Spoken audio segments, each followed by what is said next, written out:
Good evening. Good afternoon, probably is more appropriate. Uh, this is the audio and video lecture for week 4 uh, that we will be looking at this evening. I'm trying to get some slides up here for you, so just bear with me a second. Um, that's not what I want either, so I think I'm back here. All right, yeah. Tonight we are going to uh, provide some insight to the recruiting process and to discuss chapters 11, performance appraisal, and chapter 12, career planning and development. This course is titled Employee Selection and Staffing. And we tend to think of just doing the recruiting pieces, the selection piece, and that we don't have to think about looking at performance appraisal and our career development.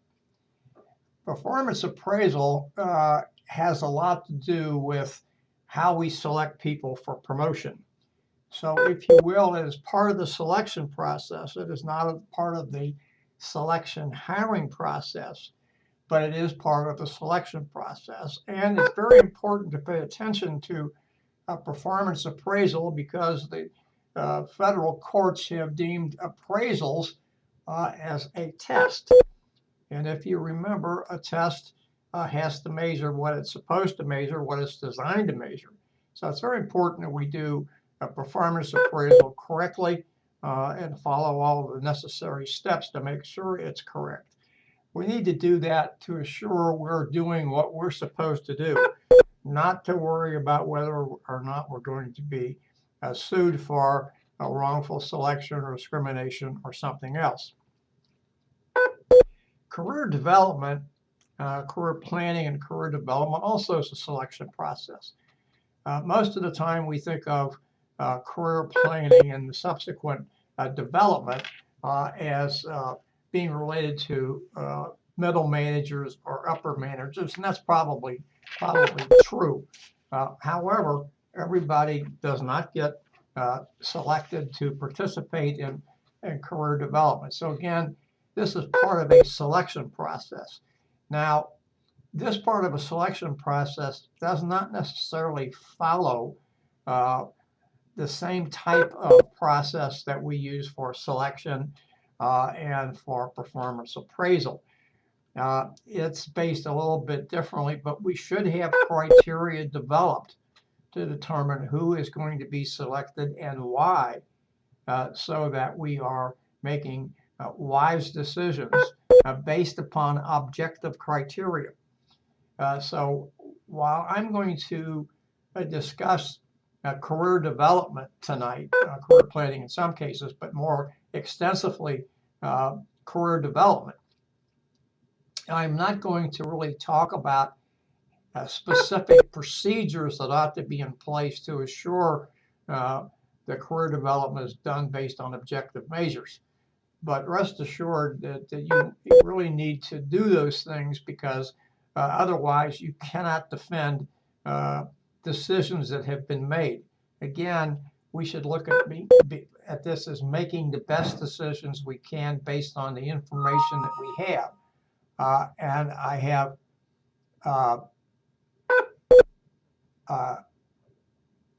excuse me, I just got an email and I looked at it and I apologize for that. We have to make sure that we can defend the decision we made based on objective criteria. And so we need to make sure we have set up things that we can follow. So we're going to look at some of this tonight, as I mentioned. We're going to talk about internal versus external recruiting. And we're going to, I'm going to tear that down just a little bit. We're going to talk about how we do those things, etc. Your text gives you a sample model, and that's what I wanted to say, a sample model recruiting processes, which can be found on page 136.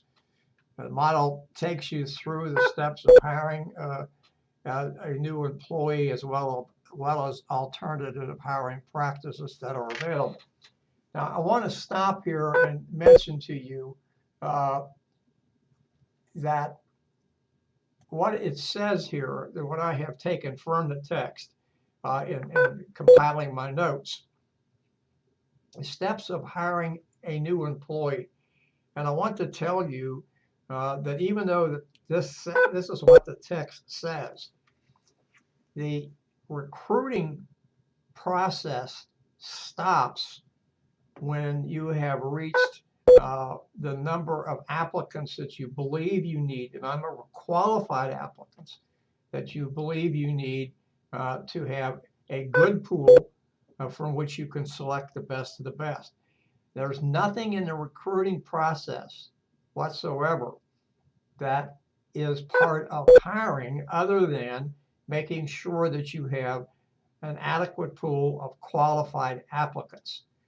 Once you have that, then you begin the selection process, which gets to eventually to hiring the best of the best qualified candidate or candidates that you have. So I want to make that very clear, that I've had students misinterpret that, not necessarily what I said, although that's always possible, but misinterpret what they see in the book. The recruiting process stops once there is a sufficient pool of qualified applicants. After that, the recruiting process is finished.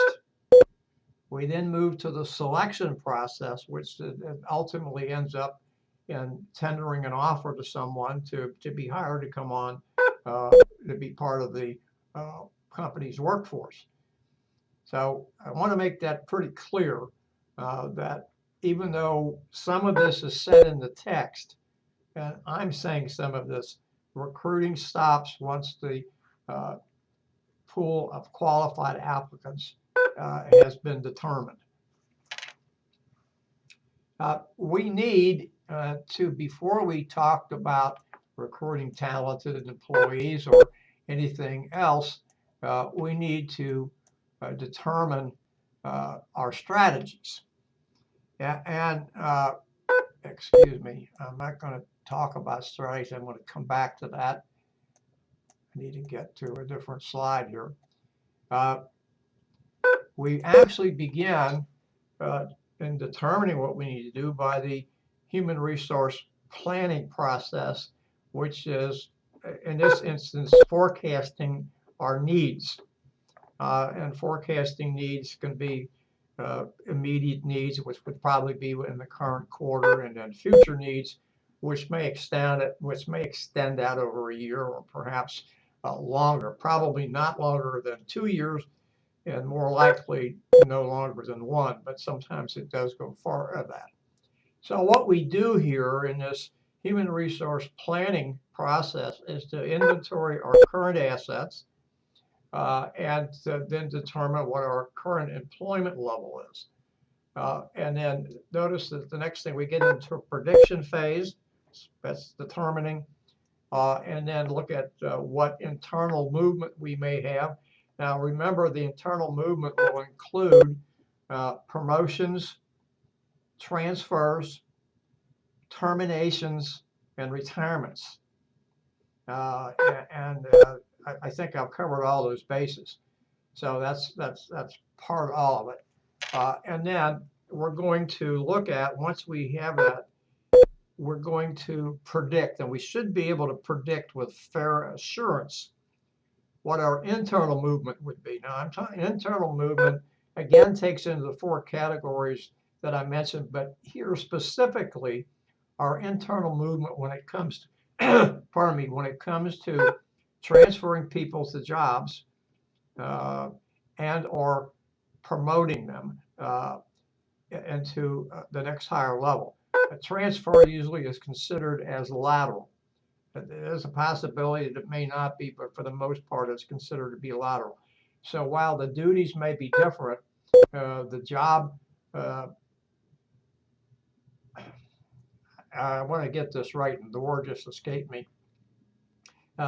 There is no up or down in where the job is. So if we look at the hierarchy of the organization, it's at the same level, even though duties and responsibilities may change. So in doing the human resource planning, we go through a number of steps. And these steps are just spelling out for you what I just mentioned, and assess what we have, a prediction of what we think we're going to need. I'm going to come back to that in a second.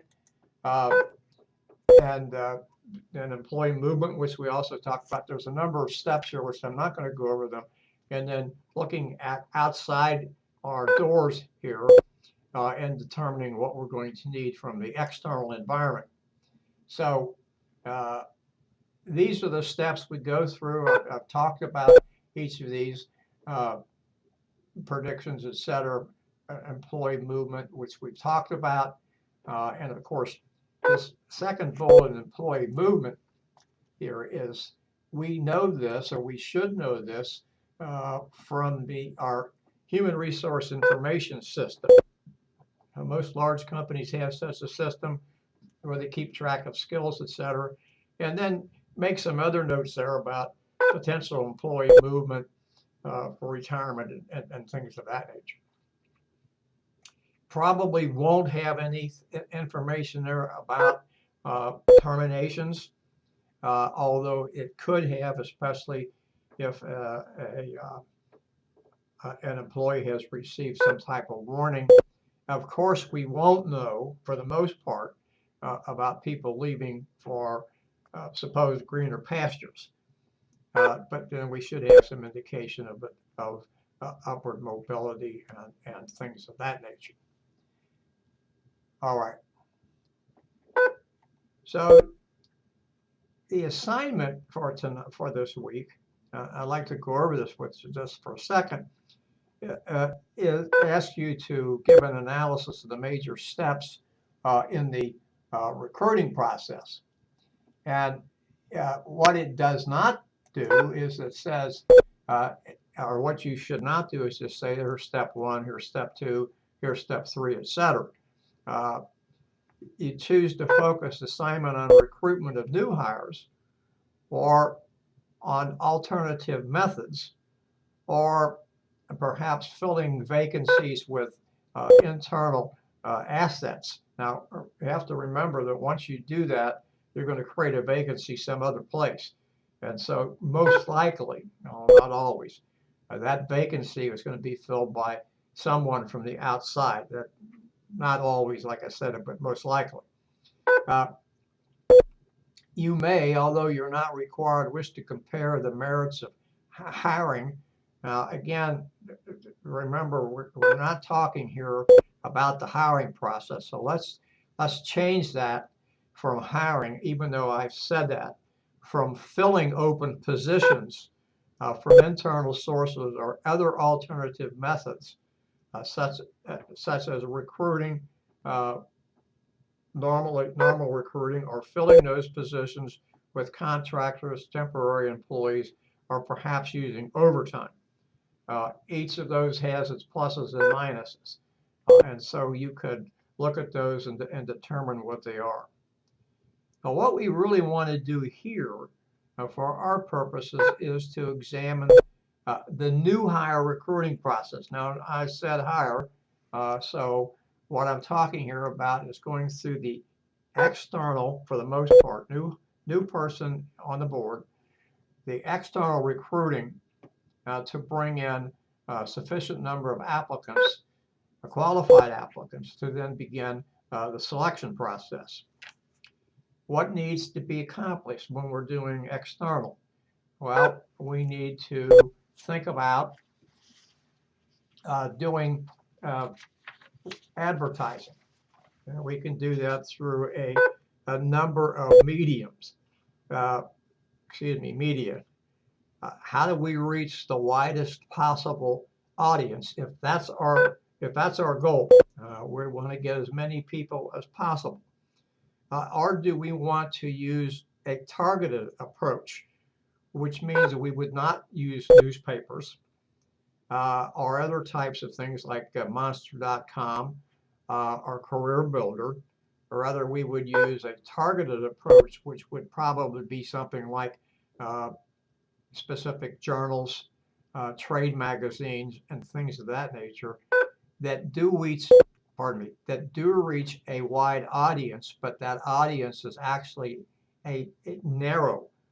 It is in a specific area, so you're only putting out the advertisement for people who are in information technology, or for engineers, or for accountants, or something of that nature.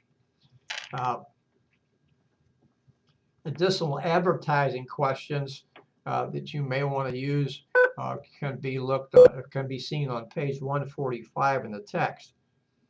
It would be helpful for you while you're thinking about this to review Chapter 5, because a thorough job analysis is key to successful recruiting, especially if you're sending recruiters out to colleges, trade schools, vocational schools, high schools, etc., to try to attract people to apply for the open position or open positions. Recruiting recruiting is crucial for an organization's success. The organization, through its human resource personnel, must assure it is attracting the right applicants. Again, here we're talking about qualified, to be screened and then proceed to the next step, which is, we know, is selection. This is where job seekers, applicants, become, at least some part of that process, and some part of that process, become job candidates. And I want to be clear in this distinction for you. Folks who fill out an application or a resume or both and submit those are job applicants. And we're going to go through some kind of screening process to keep the best of the best. But once we have that finished, then when they get into the selection process after a couple of steps, they become a job candidate. But recruiting is only looking for qualified applicants. And for the most part, they're looking for applicants that meet minimum qualifications. Then after that has been satisfied, we go into the next step, which is selecting. Organizations cannot afford to have the wrong people become job candidates, and by extension, or perhaps it should actually be proceeding, they cannot have unqualified applicants move into what becomes a job candidate. The text provides an example of each tactic on page 153, including under the heading Matching Methods to Sources. We're talking here about targeted or wide scope. In the targeted approach, an HR staffing specialist examines the job analysis. Here we are here with job analysis again. This is a targeting approach here, if you will, which you can look at. Gives us some kind of an idea what it is. And we'll examine the job analysis for an experienced graphic designer as an example. Under the job description portion, the requirement states the employee must have 5 to 7 years of experience, hold a master's degree, etc. And once the specialist understands what the minimum qualifications are, or minimum requirements, if you prefer, he or she must decide where to find candidates matching these requirements. Now, we have a case study to work for tonight, and give us an idea of how you develop an ad, or how you don't develop an ad, to try to attract people to apply for an open position. Because these requirements that I just mentioned, 5 to 7 years experience, have a master's degree, are very specific. The field has become narrow. And it is, you may be looking here at competitors or other companies that have similar positions. So the recruiting effort is aimed at advertising in specific professional journals and perhaps newspapers with national distribution. Now, even though I've said that, we have to be very leery about that. So I could tell you that perhaps it would be wise to advertise that open position in USA Today or the New York Times, both of which have a national circulation. There are a couple of other papers that might have a national circulation on a smaller scale than those two. I forgot the Wall Street Journal. That would be another one as well. Those would be the Washington Post, the Chicago Tribune, LA Times. But you would not want to put this on monster.com or on CareerBuilder, because you're going to get too many people to apply, because they may not read all of the qualifications. They're just going to see the thing and they're going to send in a resume or an application, and that's just going to go down the tubes because somebody's going to get it and say, well, this person doesn't meet the qualifications. We're just going to put that in the round file, to use a term. So we have to determine what it is that we want, and then make sure that our recruiting strategy is targeted to the appropriate source.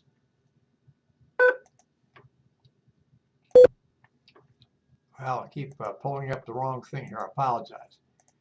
So now we'll go back here and we'll look at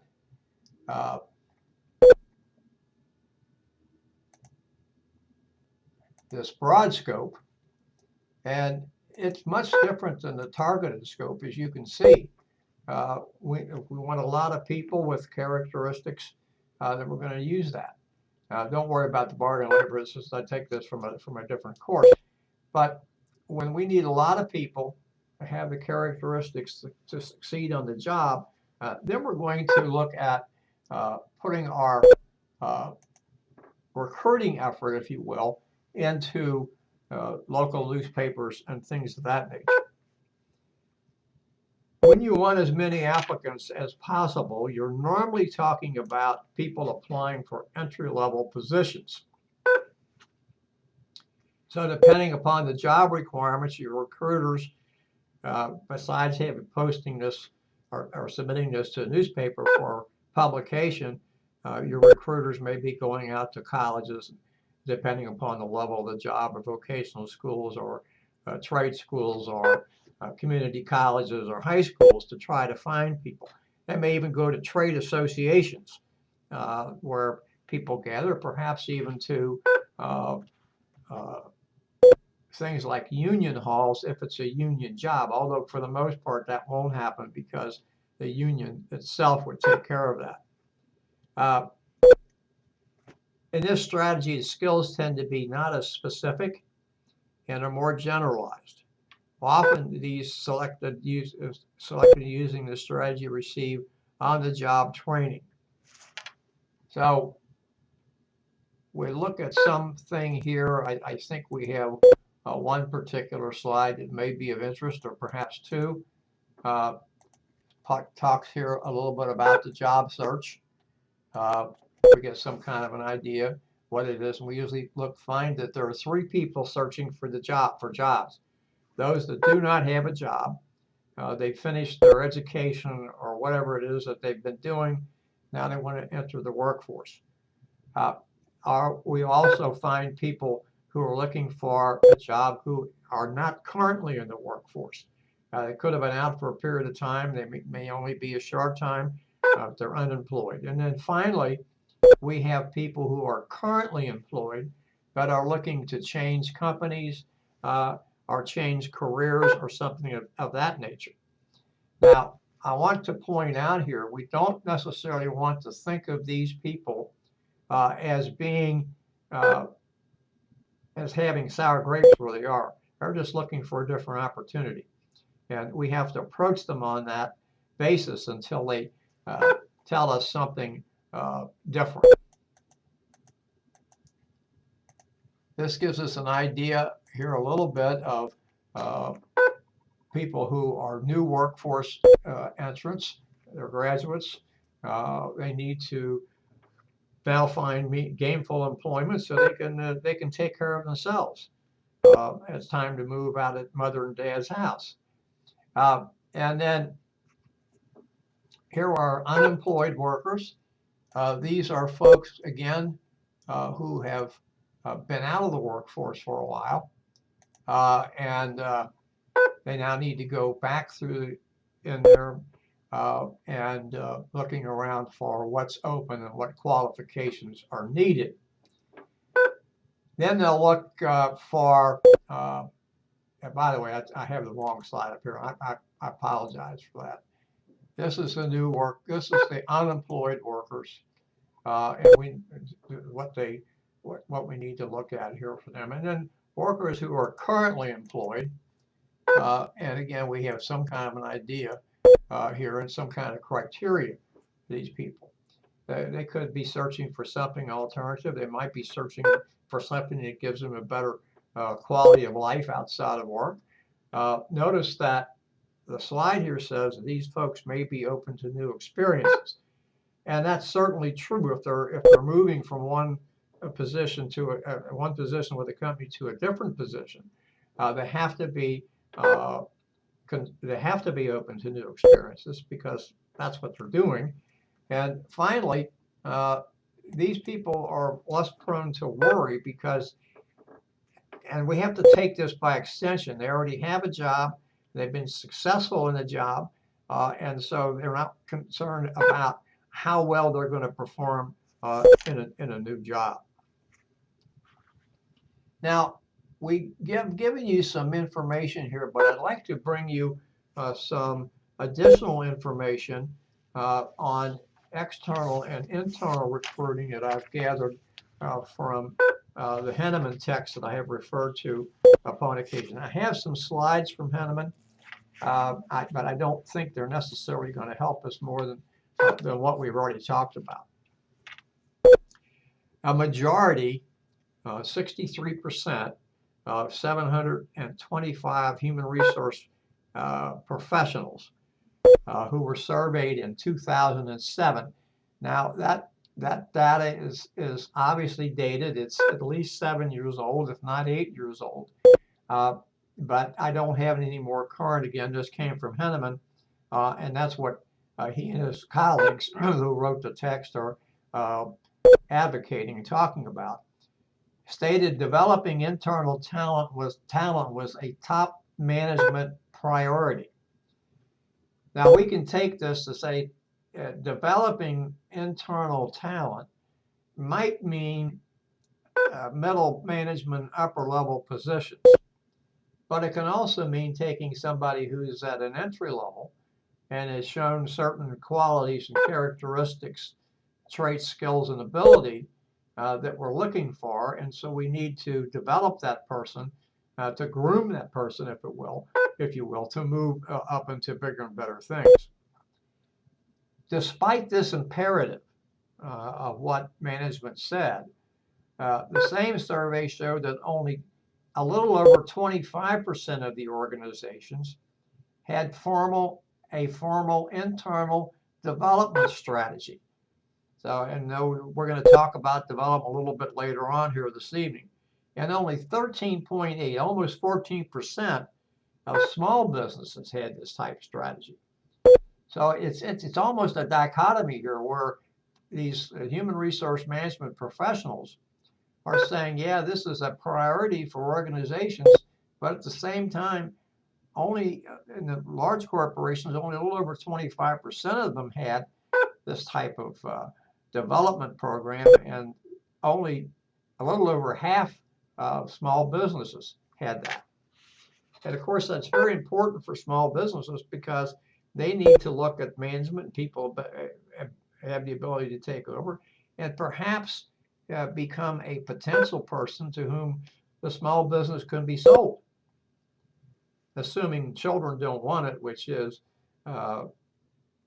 pretty common today.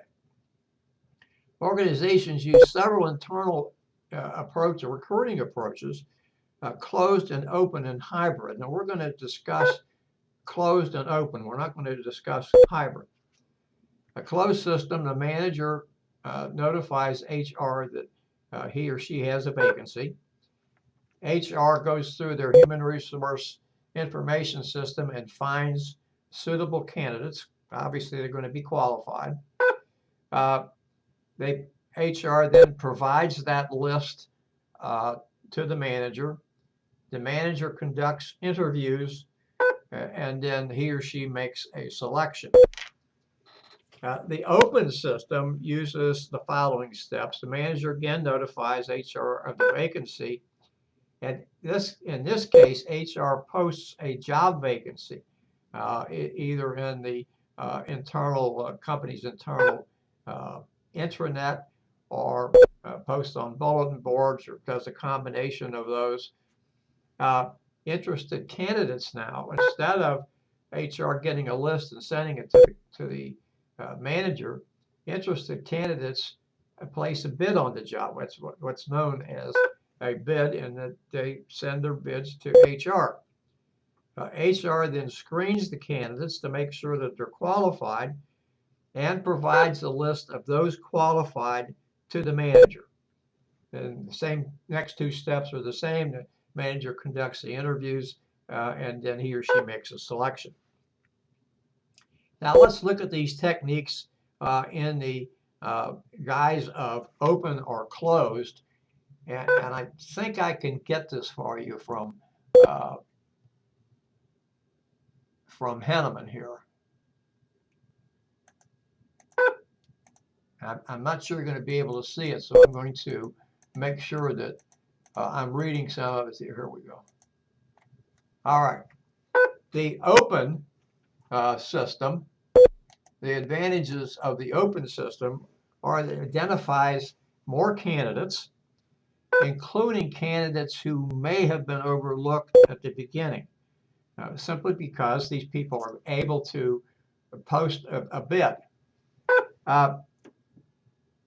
Everyone knows the rules, and often required by a management labor negotiated contract or agreement.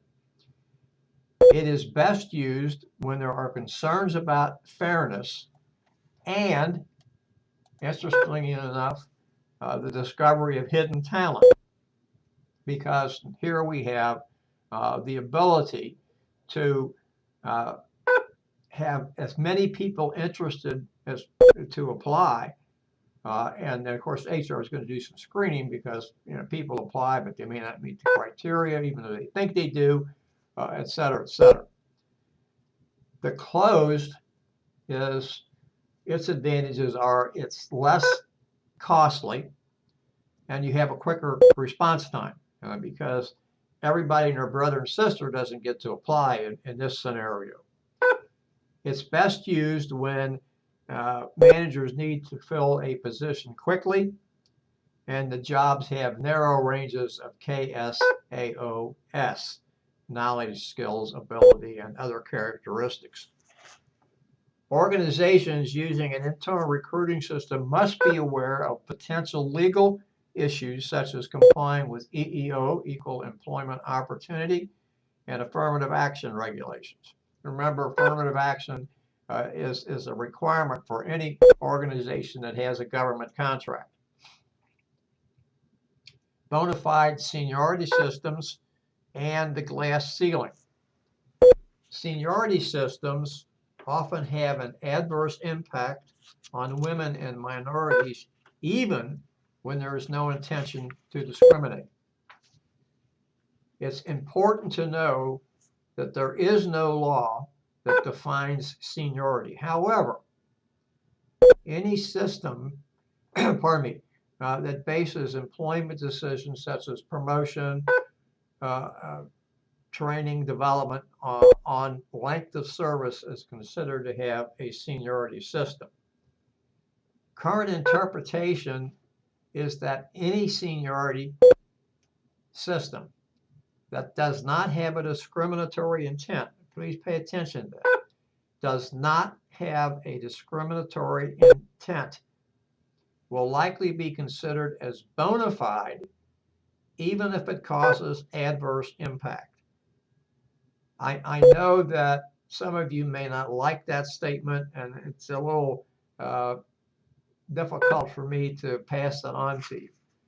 But this is not, it doesn't rise to the adverse impact that we talked about in the Griggs case, at least as far as I'm concerned.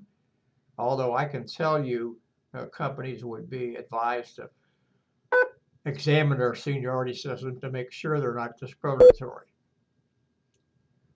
Pardon me, the glass ceiling is real, and it must be overcome to provide equal opportunities to women and minorities. Glass ceiling really talks about women, but I like to put minorities in there because they, in many cases, they face some of the same barriers that women do. Companies can overcome this by examining the organization's informal culture to find behaviors and traditions that work against both women and minorities.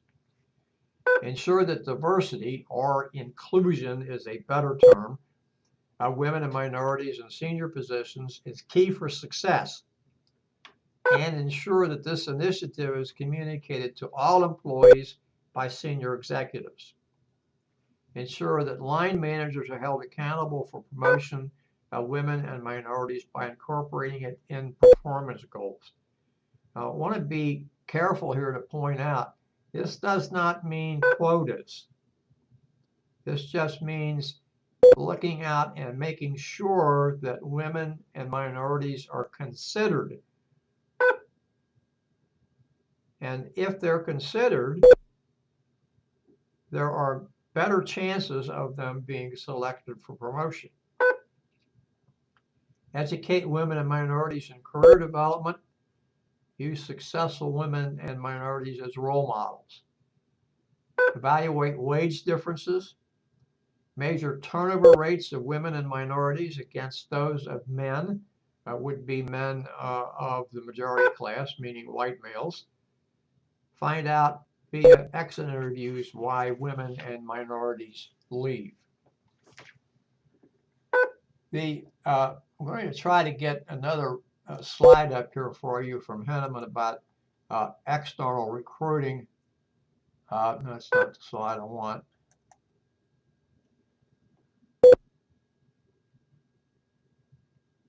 See if we can't find this for you.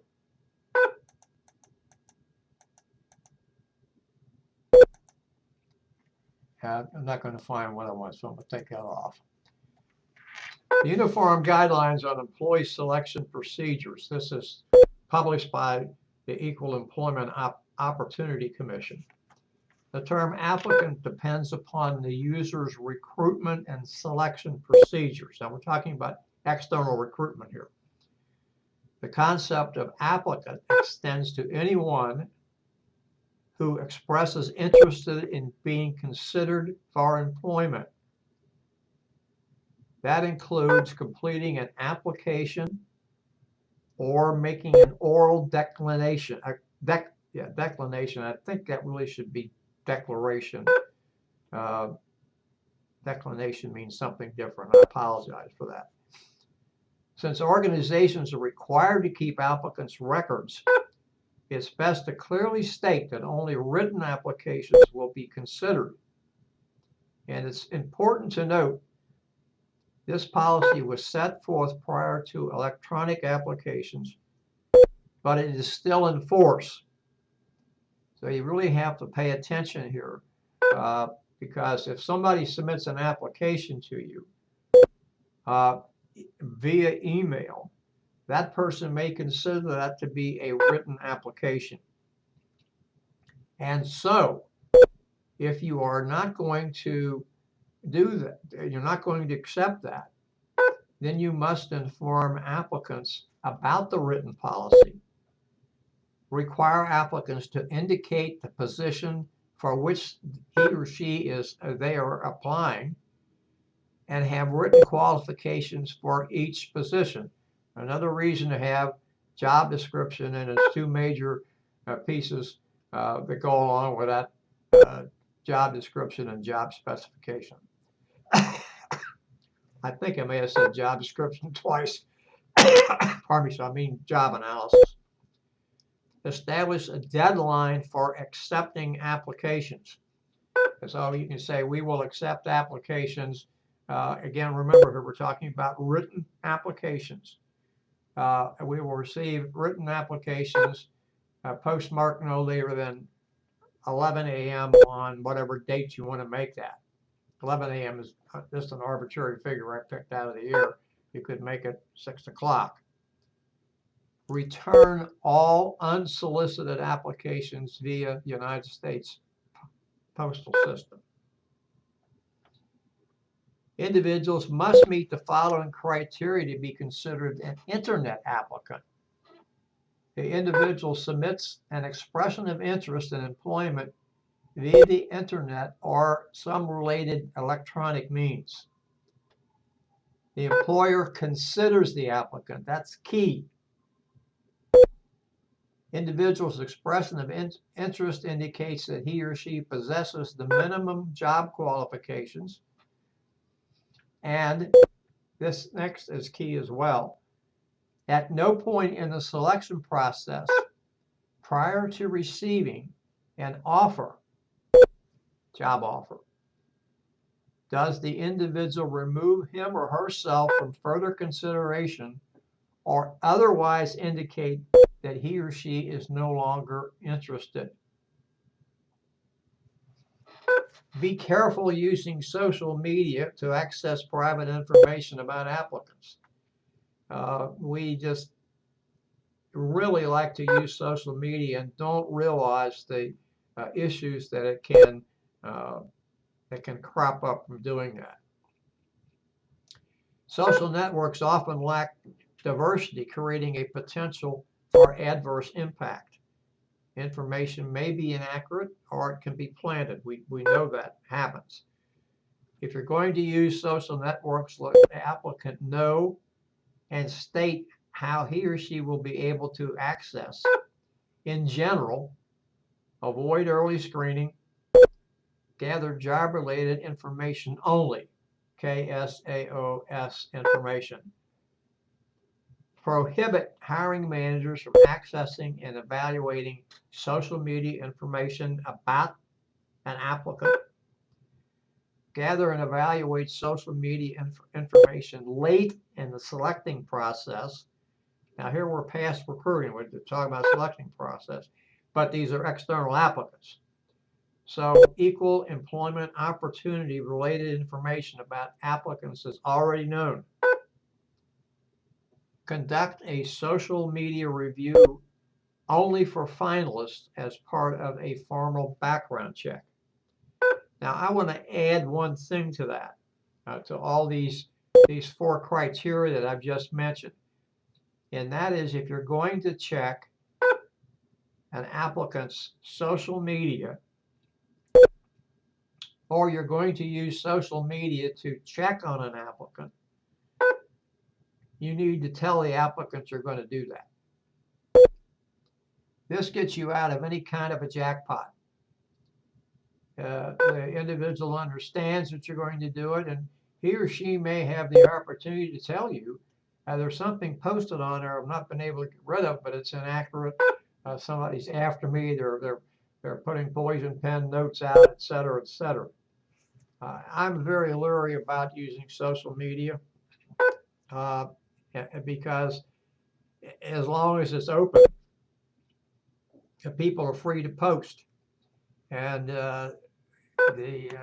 unless like somebody has set up a filter, and of course that can be done, that information tends to creep in where it shouldn't creep in, and it tends to color judgment when in fact judgment should not be colored. It is acceptable for job advertisements to state women and minorities are encouraged to apply. And it's permissible to show a preference for older workers. Phrases such as over 60, retirees, or supplement your pension are acceptable. They're acceptable because that's not exclusionary. It's simply stating receiving applications from people in that category or those categories is acceptable and it's encouraged. You must be careful about fraud and misrepresentation. Do the following to preclude any legal problems or lawsuits. Provide applicants with a job description and specific information about possible job rewards. Give an accurate picture of the nature of the business, its success, and its profitability. Here we're talking about the organization itself, but it's always good to give anybody you're recruiting a realistic job preview. That should include the corporation's health and things of that nature. Maybe want to bring that down to company or small business because you want to be accurate about what's occurring and not paint a picture and then somebody comes into work and says, oh, this is not what I was led to believe. And the next thing you know, he or she's out the door and you're staring at a costly bill for going through the recruiting process, which now means it has to begin over. Avoid making any type of promises. Even though you talk here about possible job rewards, you're not saying that you're entitled to those or that you may get those. And then finally, make sure that your recruiters follow these guidelines. You do not want to send, pardon me, an employment recruiter out to oversell the job, oversell the company, everything else. You want them to be giving the unvarnished truth as much as possible. You want people to come in and you want to meet their expectations instead of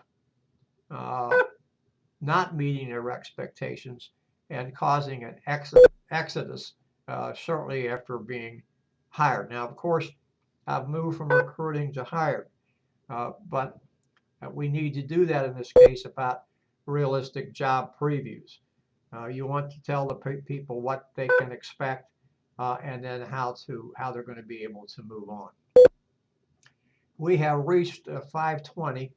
It's almost 5:21, so I would like to take a short break and come back at 5:26.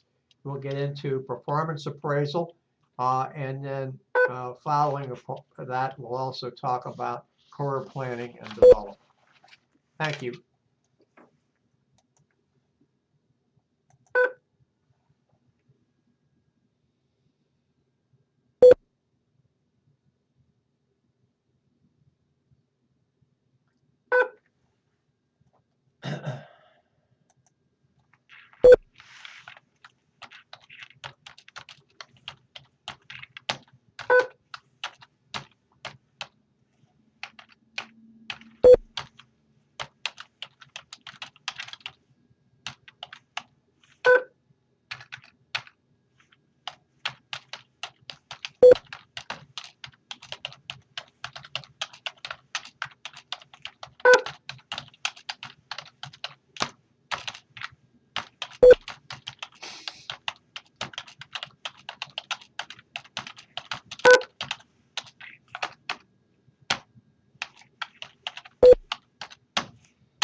wrong slide here, folks.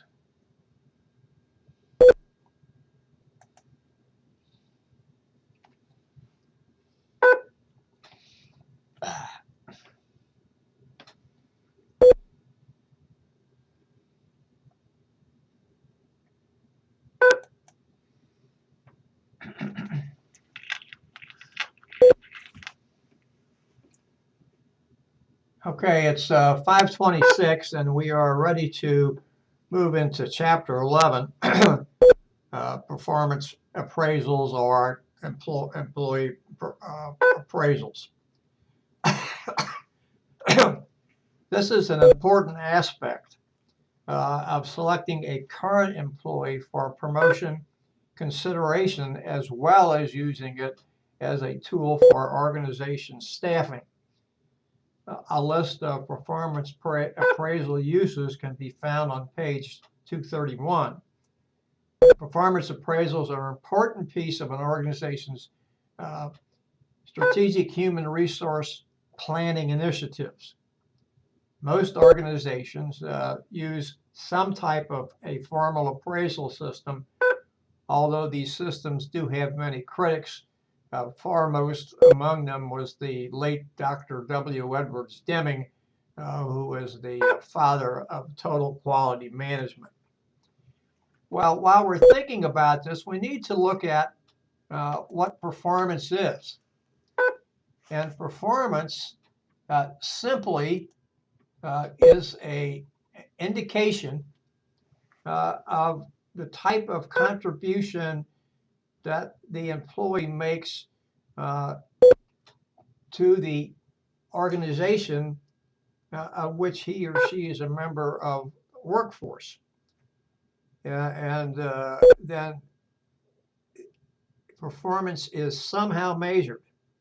And we have to look at figuring out how to measure the performance to make it meaningful, if you will.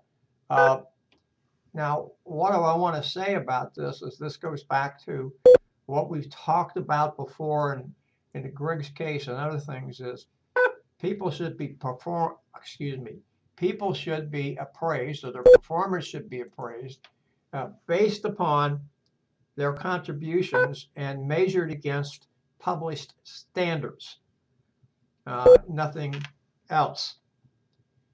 Now, these are the elements of job performance that I would like to show you here. Notice there's the general performance factor. You have task performance, you have citizenship performance, and then you have counterproductive performance.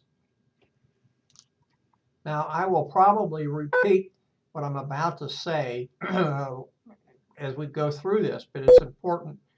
So if I do repeat it, I'm not going to apologize for doing so.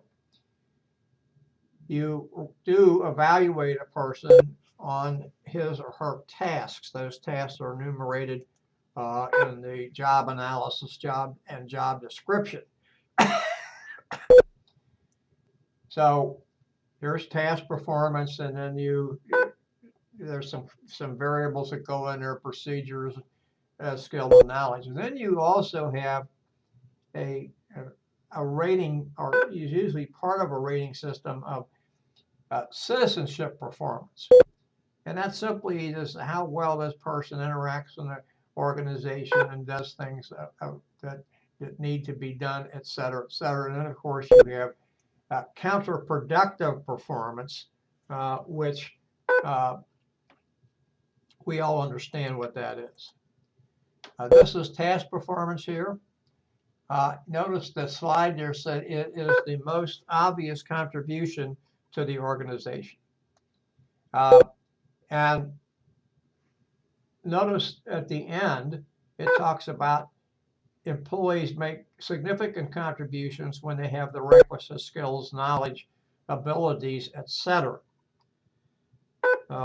That's all well and good, but what that also means is, as these people have gone through the recruiting and eventual selection process, we should know before we put them someplace that they do have the things that we want them to have.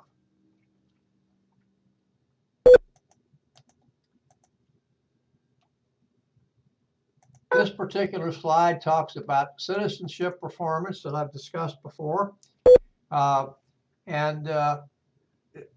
this says is that when they meet expectations and when they're willing to go above and beyond to help others. And it talks about helping others by taking on tasks or helping them complete tasks or things of that nature. And finally, it also talks about that they are good citizens, if you will, because they will follow what the procedures are and they won't grouse about them. Even though the procedures may be not as palatable to them for various and sundry reasons because of conflicts, etc. But they'll follow those. And this is counterproductive performance. We really don't need to speak a lot about it. This brings you to two areas: production deviance and property deviance. Production deviance is when people aren't working at the way they're supposed to work. And it gives their, they're off the job when they're supposed to be on the job and things of that nature. And then property deviance is just doing things that cause harm to various pieces of property that are owned by the company. It could be to machinery, it could be to anything. We don't know why people do this, but we do know that they do this, and it's something that needs to be checked on a routine basis. And this is some more personal deviance. We can see here political deviance and then personal aggression. We know what that is. We have a term that's come into the workforce lexicon in the last 20 or so years, and it's known as going postal. Where any number of incidents where people have gone into post offices or post office facilities and shot coworkers or former coworkers, including some to death, and doing other types of harm. The performance appraisal system is for most companies, it's a formal system, and it's used to evaluate how well the employee carries out his or her job duties, or responsibilities, measured by a set of job-specific standards. And of course, the employee has to know what those standards are, and it should be given to him or her the first day that they report to the workstation. Possibly even before, but I say at least at the workstation because they're not involved with other types of orientation that human resource management folks are carried out. It focuses not only on the evaluation of a job performance, but the potential for career development. And I think I've said here in this course, I know I said it in my Business 101 course, which I teach on Mondays, that we do not promote people or should not promote people based upon their demonstrated performance in the current job. No, we should promote people based upon demonstrated potential to carry out the duties of the next higher level job. If you simply promote people because they're doing the current job well, you have no guarantee that that person is going to be able to perform the tasks and assume the duties and the responsibilities of the next higher level, because we have no thing to measure. All we're measuring is current job. And any job that's up in the hierarchy may continue to have some tasks that were required at the lower level, but they're going to have additional tasks above that. And so that's why we need to promote, or should promote, based upon demonstrated potential. And an important piece of performance evaluation is job feedback, or actually, well, yes, there's two things here. Job feedback is telling a person how well he or she is doing the job, or what he or she needs to do to improve job performance. I say that, and I'm going to jump ahead of myself, and because of the sequence here, but no one should get to the performance review. That's when the worker sits down with his or her supervisor or manager, and they go over the job performance. No one should ever go through the performance review and be fooled or surprised by what it says. So if the manager or supervisor is doing his or her job, they're telling people, yes, that's why I want you to do things. I'm glad you're doing that way. That's according to standard. Pardon me. Or saying, no, it's not according to standard. This needs to be fixed, and show them how it needs to be fixed. To be useful, an evaluation system must be objective and based upon established job standards. It's a repeat of what we talked about before, and specified criteria. Also, to be effective, an appraisal system and its uses must be published if it is to have employee buy-in.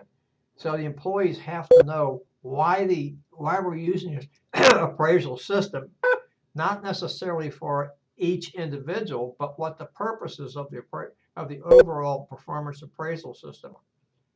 Too many organizations use an appraisal system that is shrouded in mystery, is completed on an annual basis with little employee engagement.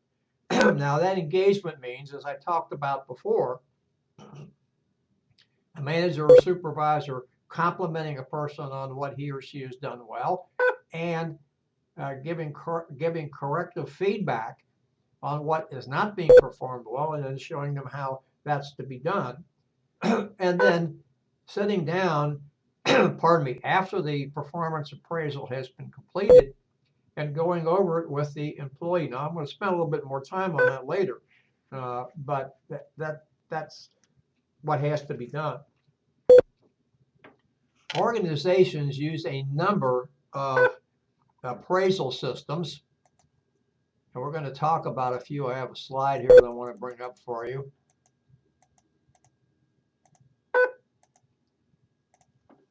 And we'll use more than this particular one.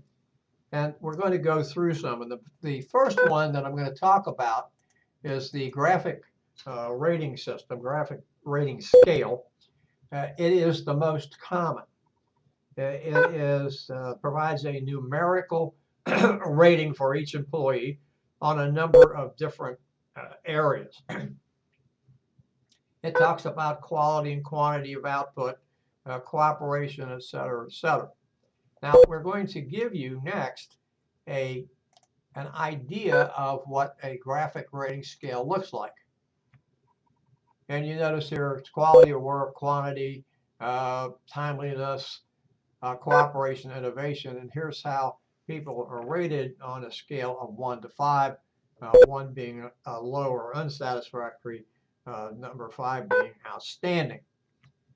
And then people are supposed to circle this, the rater is supposed to circle this, and perhaps in some cases write a narrative. Now, the reason that this is the most popular is that I want to skip this for a second. I'm still talking about the graphic rating scales. It is easy to use, and it is a system. Well, it's not a system. It's a form, if you will, because that's what we showed you. It's a form that can be bought at most every large office supply store. I worked for a small nonprofit, as you may have heard me say before.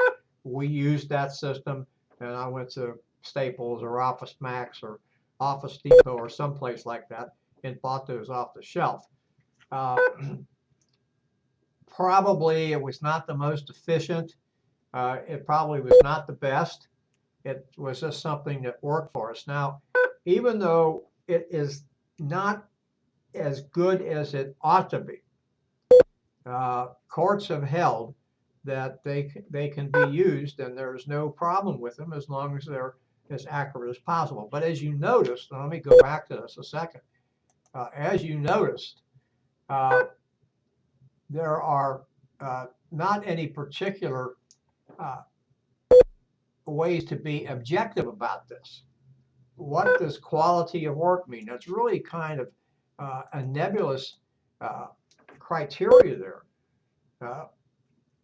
Timeliness of completing work, well, maybe you can do that. You have some kind of an idea here, but it really doesn't rate as well as it could.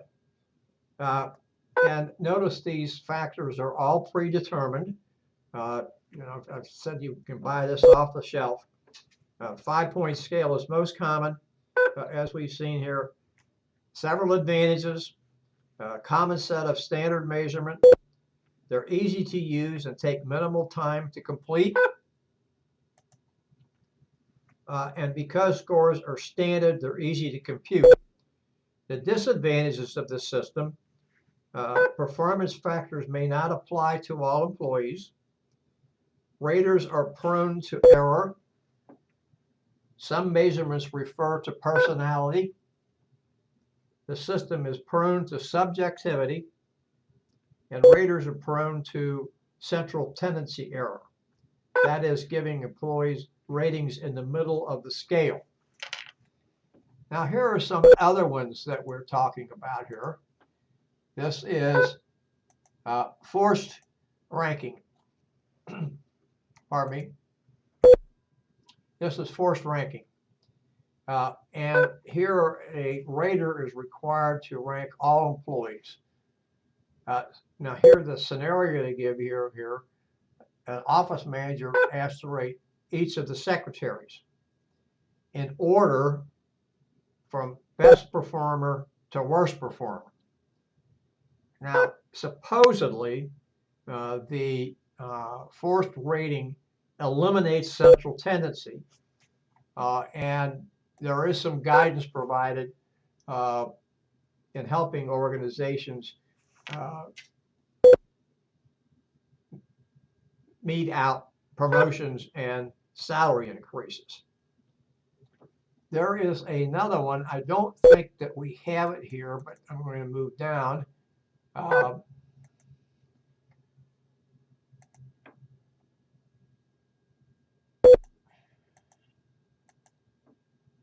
going to give you a couple of others that you won't find here. One is called rank and yank. It's similar to forced distribution, also similar to what's known as grading on the scale. General Electric uses this type of system. Here, all employees fall into one of three categories. They're either top performers, they're acceptable, or those unable to perform at an acceptable standard. And those at the bottom will usually wind up with the pink slip. Normally, what I've understood about General Electric's rating system, this rating system, is that those that wind up at the bottom will be given an opportunity to improve their performance within a specified amount of time, usually 6 months to a year. If the performance is still unsatisfactory, then they'll be asked to find other employment. Merck & Company, which is a large pharmaceutical manufacturer, implemented a system in the late 1980s with good success.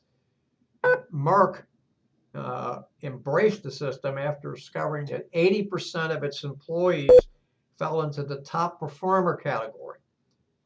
An advantage of rank and yank is the ability to quickly identify poor performers and replace them with chargers. Disadvantages are that positive effects seem to be short-term in nature, and employee morale and productivity may be negatively affected. I'm going to take this off because I'm actually speaking about types of performance appraisals that we don't find. Checklists. One variation of this model is the forced choice method. The checklist is made up of phrases or adjectives, adjectives leading in, or perhaps action words, which are usually verbs, that describe the employee's performance. It is thought that using this model reduces rater bias. There are some advantages, chief one being it is more objective than graphic rating scales. A disadvantage or disadvantages are it takes time to develop, and without adequate training, the rater may not be able to distinguish between rating statements because they blend over into each other. The BARS, behaviorally anchored rating scales, which you can find in figure 11.4 in the text, and I suggest that you look at that so you can become a little more familiar with it than what I have here. Well, it should build on what I have here. What they show there is a typical BARS rating scenario. Employees are rated on a variety of behaviors. Factors are identified and a short description of behavior is attached to each. This method was developed to overcome weaknesses in other models. Advantages are it is job related. Therefore, each descriptor has been carefully crafted to accurately describe performance. It is more objective because it uses descriptors.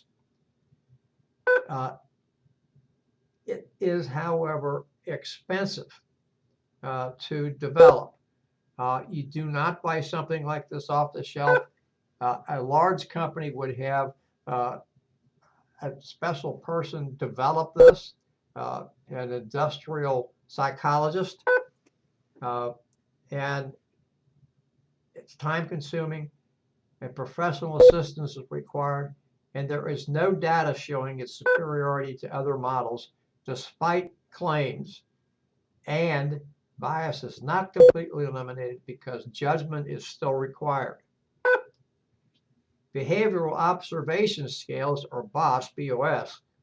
This model is based on how often an employee exhibits specific job behaviors at a specified time.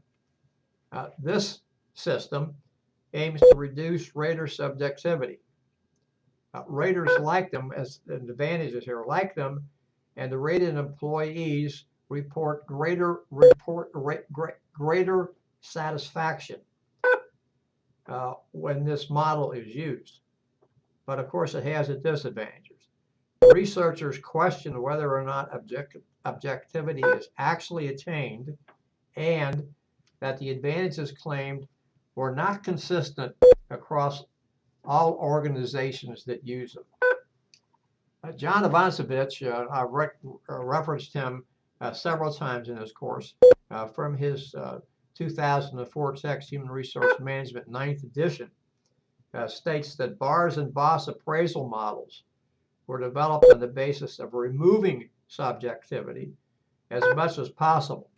Further, he says, because raters and subordinates have helped develop these models, the scales are better received by all concerned.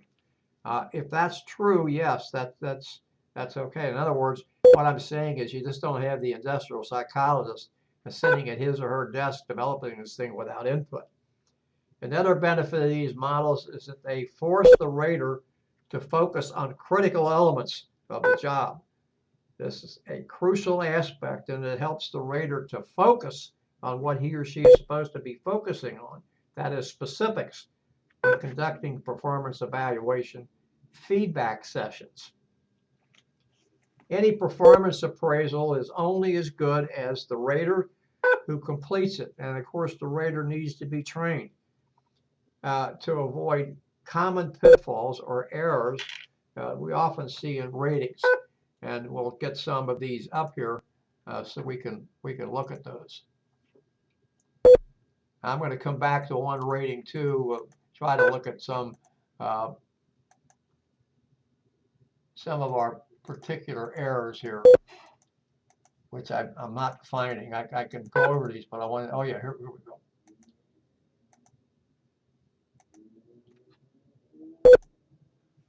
Now this is when happens when raters provide assessments that come up and they're using an undesirable pattern.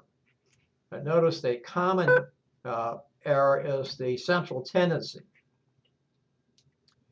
This is when people place almost everyone in a certain category in the rating system, most often in the middle of the scale.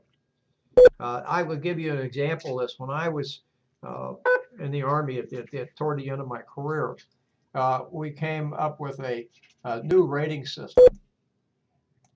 And the new rating system said that, and I don't remember this exactly, but that if you rated an individual at a certain level, then you were not required to make any comments.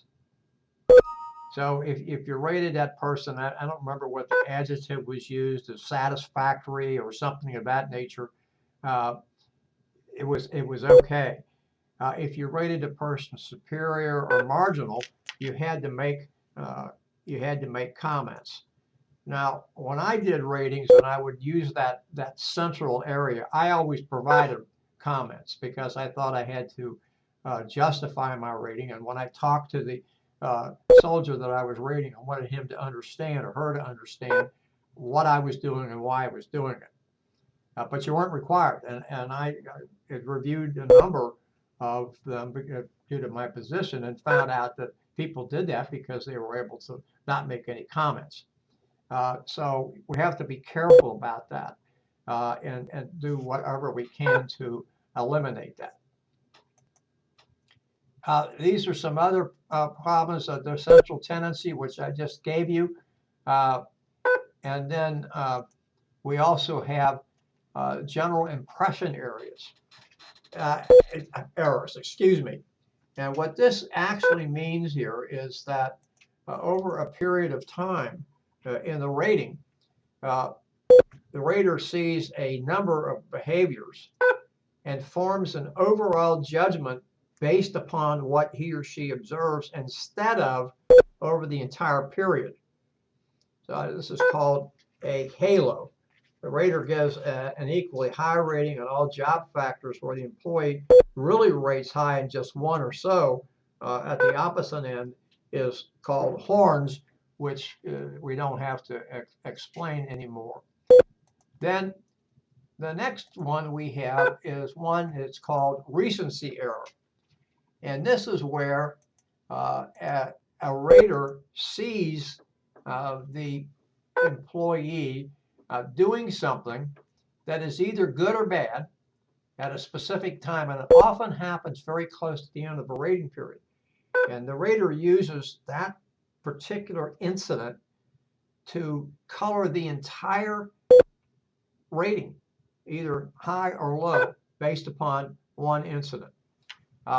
And that's recency. The other is primacy, too much emphasis on the behavior that was first observed. So I see this first, and that's going to color me all the way through. I have that in the back of my mind.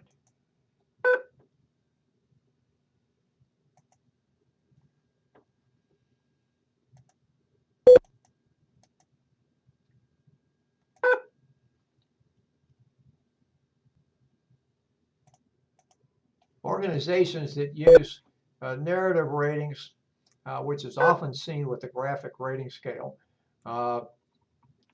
asks people to write some kind of description, but because, remember the graphic rating scale, too often there's no objective measurement.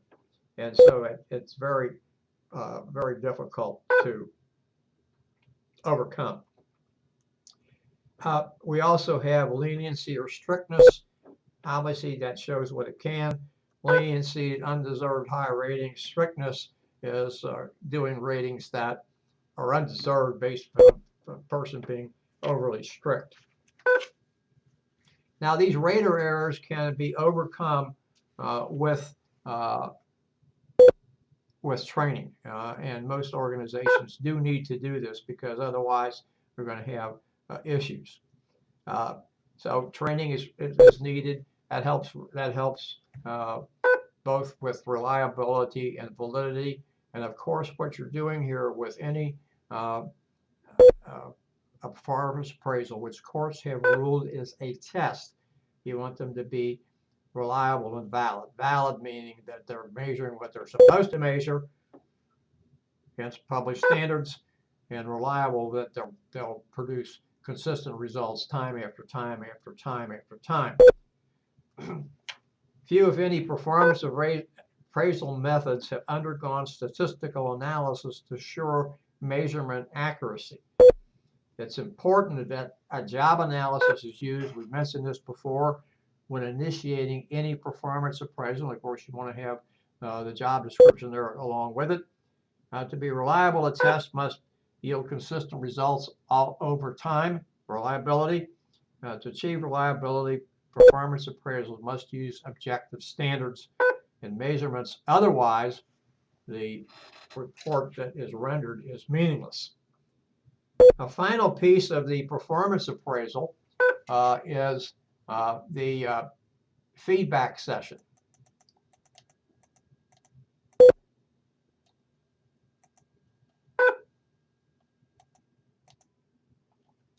And this is between the rater and the employee, and it's a private meeting. Should be no surprises during the feedback portion, as I've mentioned. By that I mean the employee should have a fairly good idea of what will be discussed. The rater should focus on performance, that is, what has been accomplished versus published standards. Feedback must not focus on personality. In addition, the rater should begin by addressing the things that have gone well. And this talks about how well they're doing and then areas for improvement.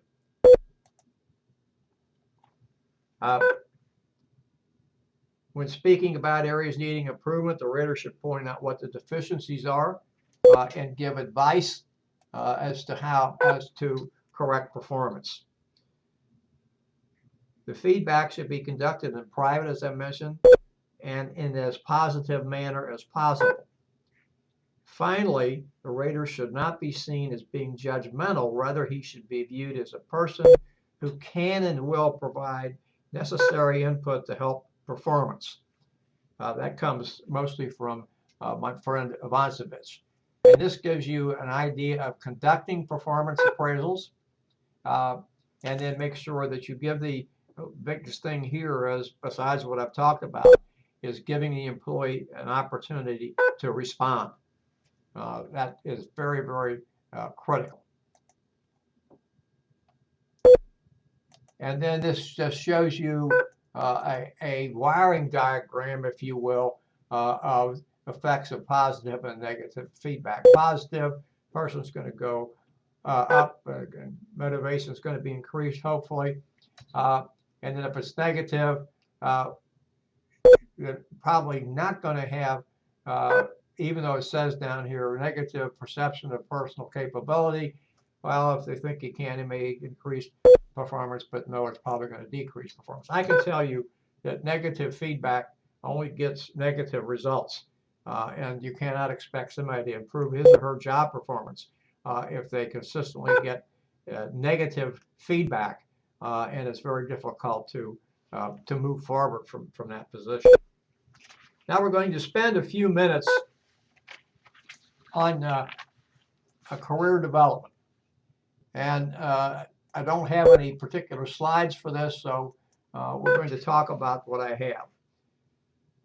For any organization, career development and planning is very important. Career plan can be thought of as a roadmap, what an employee wants to accomplish at the organization and what the organization could help the employee accomplish. Career planning, on the other hand, is a system an organization has in place to help assist the employee achieve his or her career goals. This is, according to Stewart and Brown, a series of experiences that assist and prepare the employee for higher level positions. Career planning has several purposes, among them to ensure effective use of organizations' current human resources. It can be achieved through training, through education, and use of mentors or coaches. They use this to reduce turnover, and it can be achieved by providing opportunities for advancement. Organizations that are viewed as employee friendly and foster employee development or employment development have a greater chance of retaining talented employees. As a result, turnover will be reduced and monetary resources will be saved. Another benefit is a smaller percentage of stagnated employees. Today, as we know, technology has radically changed the employee landscape, and effective career planning and development is necessary to help improve the employee's skill level. Increased employee effectiveness achieved through training development. Employees can be trained on new technologies by using vendors, formal education, etc., as we mentioned before, or by giving employees incentives to obtain additional training and education that is outside the day-to-day job. This would be in the form of tuition for an employee to attend a school or some course of training. The ability to recruit talented employees and aiding equal employment opportunity initiatives, another reason for career development. Organizations that have solid career planning programs find it easier to attract the right job applicants. In addition, career planning helps provide career mobility for members of for special protected classes. Excuse me. Now, this is not singling out people for special treatment. Rather, it is providing the means to achievement because the employee still has to produce. So what we're talking about here is career planning helps provide career mobility for members of protected classes. And while we give them that opportunity, and we should, if we're doing inclusion, inclusion, by the way, it goes beyond diversity. And it is diversity, but it makes diversity a better thing where everybody is getting an equal opportunity or chance, if you will, at resources, promotions, et cetera, et cetera. So even giving them an opportunity means nothing because the employee still has to produce. I say means nothing, and I shouldn't have said it in that fashion, but giving the opportunity does not mean that it's going to lead to something else. The employee has to still be able to produce and show that he or she is worth what they received and is paying the company back by increased performance. For an individual employee, career planning encourages growth in both acquiring new skills and increasing capabilities. It also helps satisfy what the employee expects the organization is providing for him or her. This is not rolling out the red carpet. Rather, it is providing the employee with a roadmap to greater success and to opportunities provided for by training, education, and upward mobility. Finally, it will increase an employee's employability. Now, think of employability as being within the company. Yeah, sure, it might make him or her more valuable to someone else, but if you're doing this job right, and you're doing this career development right, the employee is going to think of staying with this company first. We need to view this in a different manner. If the employee has taken advantage of career planning opportunities, he or she may be able to take a new position within the current organization. That's our hope. Organization can help employees by providing formal education or their means to obtain this education through other sources. They can also provide the means for employees to become licensed, or which may be a requirement, legal or otherwise, in certain professional fields. Licenses may also be needed for certain certifications. A certification is seldom a job requirement, but having it attest to knowledge and competence within career professions. My wife was a registered nurse. She worked in surgery for a number of years, and there was a program to certify operating room nurses, and so she went through this training, and there was a test she had to take, and she passed the test, and then she had to do so many CEUs a year to maintain this certification. It was good for her. Several hospitals she worked for paid her an additional amount of money because she held this certification. Organizations can help employees by providing formal education. Career planning also helps organizations with issues that crop up and need to be addressed in a positive manner. Some of these may be increased emphasis on internal recruiting for open positions. Well, if there's an increased emphasis, you need to make sure that people are properly trained, properly educated, have the right certifications and licenses if those things are required. Making performance evaluations more meaningful. Improving training programs. When employees know training programs are designed to provide an avenue or a path to upward mobility, they're more inclined to take advantage of them. An additional benefit is increased employee morale. Provides organizations the ability to break the glass ceiling. One of the things we really need to point out here that companies must do before they offer this career development and training programs is to do a needs assessment. That means find out where the employee currently stands and where he or she needs to be taken. You don't do those things on a whim, although formal training programs, and mostly speaking here of education, are already designed to do that.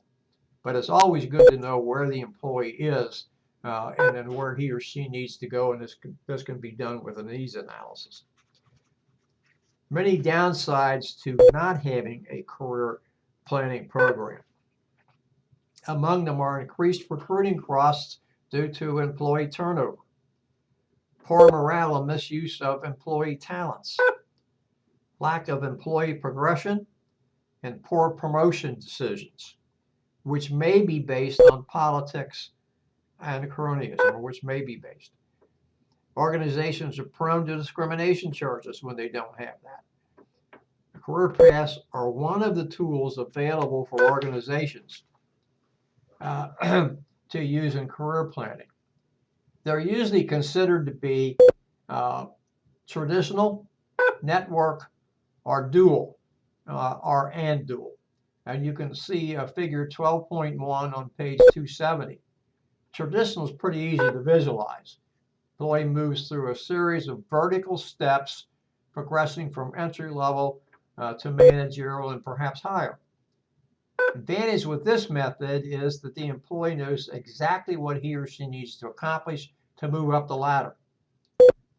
There are, however, two downsides. First, the career vertical ladder is set in stone, and the employee may not know what other organization opportunities exist. In addition, the organization may be unwilling to take an employee out of this vertical system, if you will. Seniority is another downside, where an employee may be stuck because the incumbent is not promotion material, but does a satisfactory job in the current position. And there's no reason, no valid reason to move that person out of the position, to terminate him or anything else. The network path allows an employee to traverse not only in a vertical fashion, but horizontally as well. One is that job experiences are not static, rather that they're interchangeable at certain levels, and experiences need to be broadened prior to being promoted. This can be accomplished by either job rotation or job transfer. Job rotation is pretty easy to understand, usually for short durations, and is aimed at assisting the employee gain new knowledge and skills. By the same token, the organization gains with this because now you have an employee who is able to do more than one job. Job transfer, on the other hand, is usually permanent and also designed to provide new knowledge and skills. Now, when I say permanent, I'm talking of permanent, which normally would be at least a year or more. Now, you're probably saying that's not permanent, that's temporary. Well, yeah, you can make that case. But if a person is put in that job and thought of it being there for at least for a year, it's considered a permanent transfer. And usually short-term transfers are much less than a year, 6 months, 3 months. So something that's there for a year is probably going to be considered to be permanent. If the employer works out, nothing says he or she can't be moved somewhere else. The dual path was set up for technical people to include engineers who desired increased knowledge and skills, but were not interested in moving into managerial positions. Notice in the figure, an engineer has the ability to move to either management or to specialized positions in line with the profession. Career planning and development can be a lifeline for both an organization and its employees. It can be fostered by many programs, both formal and informal. Coaching and mentoring are two of these methods. One is formal, the other is not. We usually, and I'm going to come back to that. I may sound like I'm going to contradict myself, but I'm going to try to make sure that you see the difference. We usually see coaching as something that happens either on the job or within the job context. In this case, the supervisor or manager shows the employees the skills needed to be more effective on the job. It's usually a combination of knowledge, education, and ensuring the employee is equipped with the right tools and resources to complete the job. And then the coach will work with that person to help the person, employee, hone his or her skills. Mentoring, on the other hand, works best when it is informal. Now, I'm going to stop this and say that there are some organizations that have formal mentoring programs. A mentor is assigned to a new person. The word is used as mentee. I'm never sure that's the correct word in the dictionary. And, you know, ordinarily speaking, the person who's assigned as a mentor has volunteered to do this. But if that person is assigned to take someone else, and the person that someone else is also identified, then you have a formal program. And I'll speak more about this in a second. In this situation, this mentor program, a seasoned supervisor or manager takes a new employee under his or her wing and shows that person the ropes. This can be about the job or the inner workings of the organization. It's usually a combination of both. In addition, mentoring helps break down barriers in the employee's way. Some people might call this networking, but it's a lot different than networking. It's a one-on-one situation. Networking is much broader than that. The mentor is a trusted guide or counselor. Mentor comes from ancient Greek, where I don't remember the warrior who went off, took his son and put him under the charge of mentor.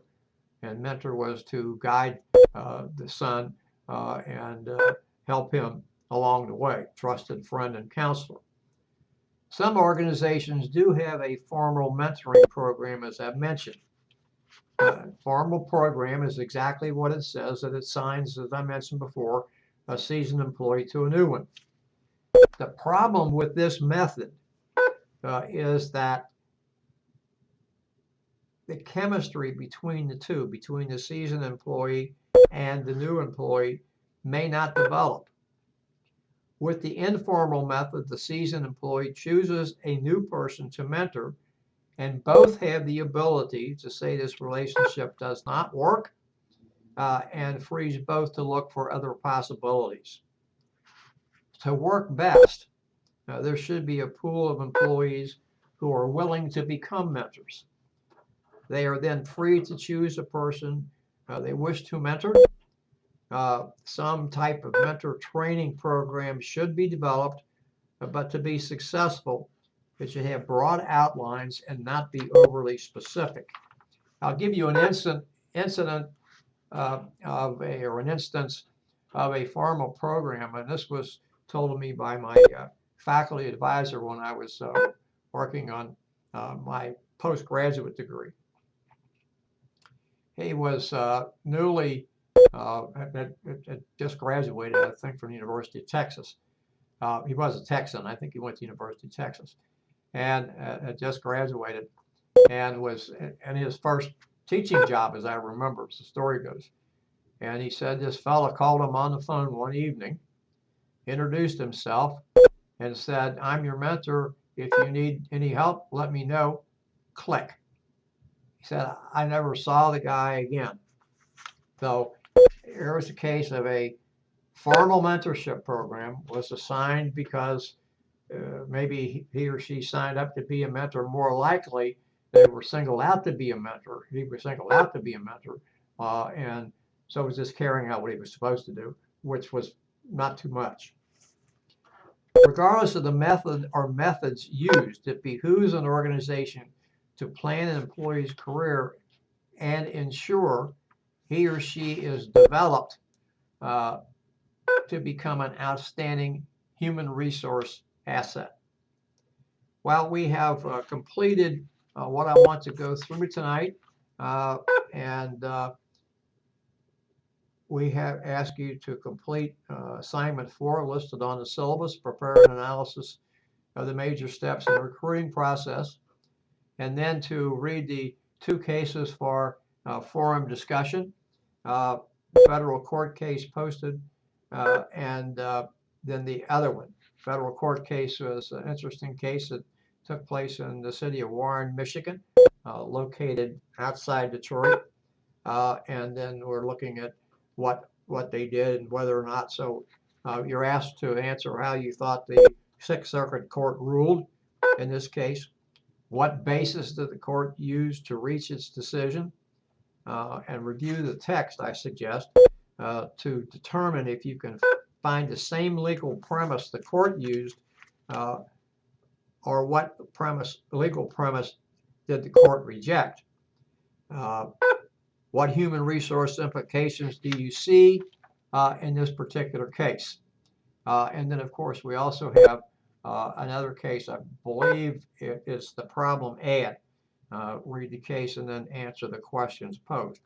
As always, please respond to another student's post. We learn when we have interaction between students and between students and the instructor, and we all learn from that. I can remember some years ago I had a situation where I had been using not a standard response, but I'd been responding along a similar line, and a student said, "Hey, I didn't say this, but this is what I got out of this case." And I had to go back and look at the case again and say, well, you know, that's there, and I just didn't really see that the first time. And so that was a possibility. So that's what we're trying to do. We're trying to enlarge our scope, enlarge what we do, and act and react in that fashion. And we really depend upon you responding and answering, because that makes things so much better. Well, we spent the last 2 academic hours discussing recruiting strategies. and then having career development and planning for employees. So I thank you for your attention. The recorded lecture should be uploaded around 9:30 tomorrow morning, and I will send you information as soon as it is uploaded. Again, thank you for your attention, and good night.